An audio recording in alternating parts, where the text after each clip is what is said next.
This video is going to be all about the basics of starting a spicy page. Questions that you may have or never even thought of will be answered in this video.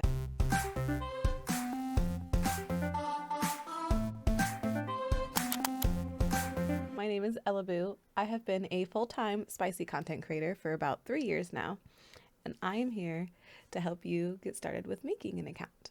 I have gained over 200,000 followers on Instagram. I have had a ton of ups and downs in this industry, have almost quit, have been excited to wake up and make content, have been dreading waking up and making content. I have experienced so many different emotions when it comes to this industry. I feel like I have the knowledge to be able to help anybody else who wants to look into doing this industry, or if they've already started and they feel stuck or they need questions, or even if you're not sure that you want to start this kind of business, but you've always been curious about how it goes. That's what I would like to be here for. I will be making more parts to my tips for making an OnlyFans and starting adult content.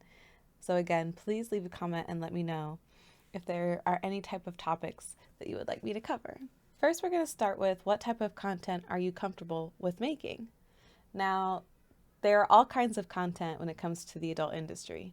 You could make feet content where you are only showing your feet, or you are showing yourself and your feet. Mainly, your feet are the main subject of the videos that you are producing. You don't even have to show your face at all in any content. I have seen a lot of creators who do the faceless, they wear a mask. They just avoid showing from here up. There are women who do bikini only content, so they don't do any nudity, but their page is them in swimsuits and lingerie. There are women who are hooking up with all kinds, different kinds of guys for their videos. There are women who only have one partner for their videos. There are women who only make girl content. There's women who only make solo content. The possibilities are endless. Just picture whatever you can see yourself doing over and over again and actually enjoying it, because if you're forcing yourself to make content that you don't enjoy, it's gonna show up on your face. Trust.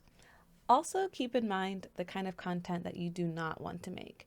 It is very important to have boundaries in this industry. I have had a handful of requests that I have had to literally block the person because the request was way out of my comfort zone. So you have to be prepared. Don't put it out there that you offer anything and everything. All right, on to the next tip. We're going to talk about consistency. So how often should you be posting?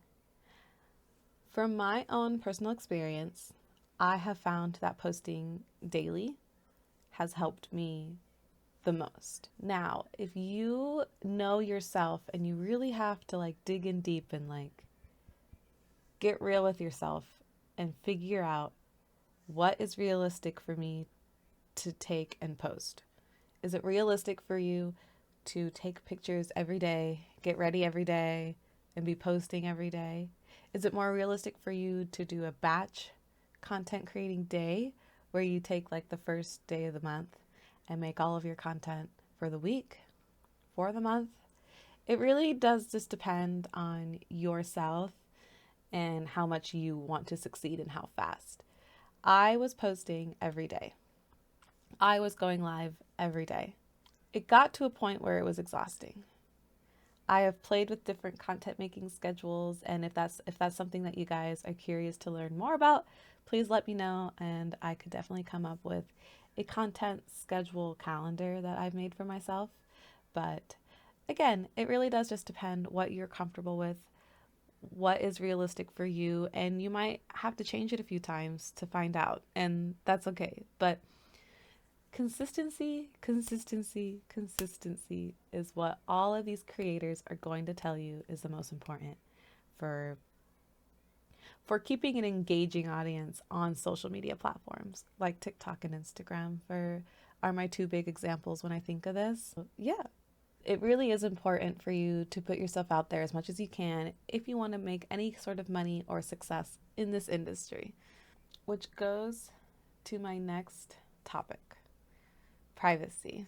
Now, I know a lot of people are really nervous when it comes to their family or their friends finding out that they make adult content. Now, when I first started, this was something that I was trying to avoid. Also, I made a whole new identity. I made all new social media platforms separate from my personal ones. If you want to make it big and be successful, unfortunately, they're probably going to find out. Just go into this with an open mind that it's a possibility. If this is something that is holding you back as a true fear and you really feel like that you would devastate from people finding out, then I would really highly suggest rethinking about doing this, because this industry is very taboo and people like to be nosy when it comes to this industry. So people are just, they're going to find out, but it's going to be okay, I promise. So another thing to consider when you are deciding if you want to be in this industry or not is deciding what platforms you're going to use for advertising yourself. Now, the possibilities again are endless, but they all have their own certain rules.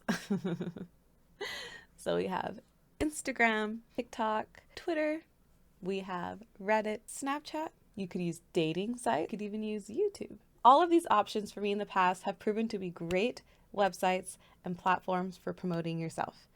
Now, I really highly suggest making sure that you look into the guidelines for all of these because, of course, all of them have their own specific rules, and you want to make sure that you're not getting permanently in trouble on these platforms. I've had accounts that have been banned and permanently deleted, and I know the feeling, and it's awful. Hopefully, you can help find my tips to help you avoid any of these instances in the future, but it's probably still going to happen to you, so just be prepared to get deleted and to get banned and to get in trouble. You bad girl. No. So my next tip, and honestly, probably one of the most helpful for growing an audience, especially in the adult industry market, is finding and collaborating with creators who are in the same industry. Now, I do have some tips all regarding probably just that topic, collaborations, who to collaborate with, who not to collaborate with. But just start to look around and follow creators that kind of look like you, do the same kind of work that you would like to do, have the same kind of attitude that you like. Finding them, following them, liking and commenting on their posts, interacting with them already is going to help with your algorithm because you're interacting with people who have fans who you think would transfer to your fans. Always make sure that you are being safe when it comes to meeting up with any kind of creators, especially in person. I do recommend the buddy system. I always brought my boyfriend with me to any kind of content creator event or meetup or photo shoot, anything like that. I definitely recommend doing your research about the content creator or photographer and bringing a friend. I don't want to scare you, but this industry can be really dangerous and you have to be careful with who you become close with and who you work with. So my next helpful tip, we're going to talk about negative feedback and harassment. Any kind of individual putting themselves on the internet is putting themselves out there to get negative feedback and hate. Does not matter if you think that you look like the most gorgeous individual or if you're the funniest individual or the most creative. Somebody is not going to like what you make. Somebody's just not just somebody, a few people are just not going to vibe with you. I want to tell you right now that they are not worth your emotions and your effort. Now, for me personally, I did not block negative comments and hate for a very long time because I always thought any attention was good attention. And I like to think that I have pretty thick skin, and all of the bullying that people would try to do never affected me. Now, sometimes people can say something and then it'll like be running in your mind, the back of your mind, it's just like that little voice. You don't want to hear it, but it's still there. I have actually been blocking people and negative comments because I just realized for my own energy and positive mindset, I decided that I would just rather not have to deal with the negative if I don't have to. So it's very brand new for me to be blocking people, but I really think it's just whatever you're comfortable with, you have the power. And seriously, do not take anything people say personal, because a lot of people are not going to understand why you're doing this kind of work. And it really is no point trying to spend your energy explaining to them. No. The next tip that I have for you guys that I personally did not follow when I first started my content creating journey is figuring out who is your target audience. Finding your target audience can go along with also finding your niche and your attitude for how you are going to be talking to your subs and talking to your fans. There are girls who are very innocent and sweet and caring and nice, and they go for that, girl next door kind of vibe, kind of like what I do. There's also, women who go the more dom route where they are bossy and demanding and a little bit mean, and any kind of persona or personality that doesn't feel like you have to force it, I say go for it. It's hard for me because personally, I don't consider myself to have a niche. I know what categories that I want to post in on Reddit, which is another advice that I would like to give y'all another day. I would love to make a whole spreadsheet for you guys listing all the different subreddits that I have seen prove successful. But anyways, figuring out your brand and your niche can be very important. It can help figuring out your target audience. It can help with clarity. But I would say personally, from my own experience, finding a niche wasn't that necessary for me. And it might not be for you. You kind of are just going to have to play around with it for a while and like test what works with you, what people like from you, and then go from there. All right, so my last piece of advice for this video is going to be finding someone to use as like a mentor or someone to look up to. I did a lot of research trying to find creators that I liked their look and their style and how they acted and how they made their videos and how they promoted themselves. It took a really long time.